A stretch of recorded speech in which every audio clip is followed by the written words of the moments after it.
오늘 조선일보 사설은 문정권 부패 비리 언론에 알렸다고 유죄, 이게 정의인가? 라는 제목입니다. 문재인 정권 때 청와대 내부 비리를 폭로한 김태우 서울강서구청장이 대법원에서 유죄가 확정됐습니다. 공무상 비밀누설 혐의를 인정해 징역 1년에 집행유예 2년을 선고한 하급심 판단을 대법원이 그대로 받아들인 것입니다. 이로써 그는 구청장직을 잃게 됐습니다. 청와대 내부 비리를 언론에 알린 게 구청장직을 상실할 만큼 심각한 범죄라는 것인데 일반인의 상식과 법감정으로는 납득하기 어렵습니다. 청와대 특별감찰반원 출신인 김 구청장은 2018년 12월부터 2019년 2월까지 청와대 감찰무마 의혹 등 내부 비리를 언론 등에 폭로한 혐의로 청와대로부터 고발당했습니다. 그의 폭로에 대한 보복 성격이 짙었습니다. 하지만 그가 폭로한 내용 중 환경부 블랙리스트 사건, 유재수 전 부산시 부시장 감찰무마 사건 등은 사실로 인정돼 하급심에서 유죄 판결이 났습니다.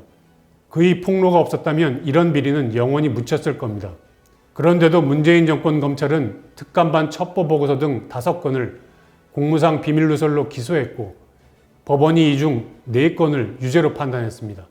법원이 유죄로 판단한 근거 중 하나는 김 구청장이 이 4건을 2019년 1월 국민권익위에 부패 행위 신고를 하기 한 달 전쯤에 언론에 먼저 누설했다는 것입니다. 따라서 공익신고자에게 부여되는 정당행위로 볼 수 없어 공무상 비밀누설에 해당한다는 것입니다. 지나치게 형식적인 논리입니다. 권력형 비리는 대부분 내부 고발로 드러나지만 고발자 입장에선 권력 내부의 보복을 우려할 수밖에 없습니다.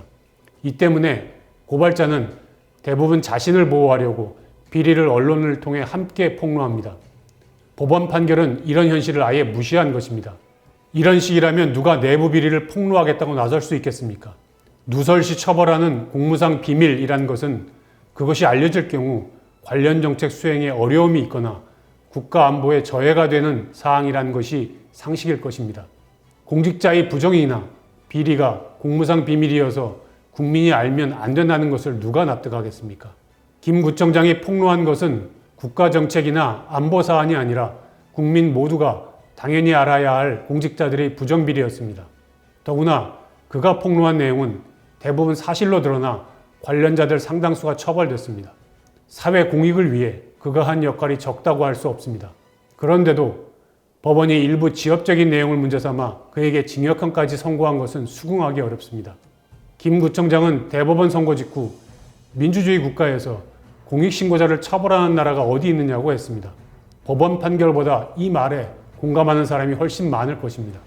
법원의 이번 판결은 공익신고제도를 후퇴시키고 잠재적 공익신고자의 싹을 자른 것입니다.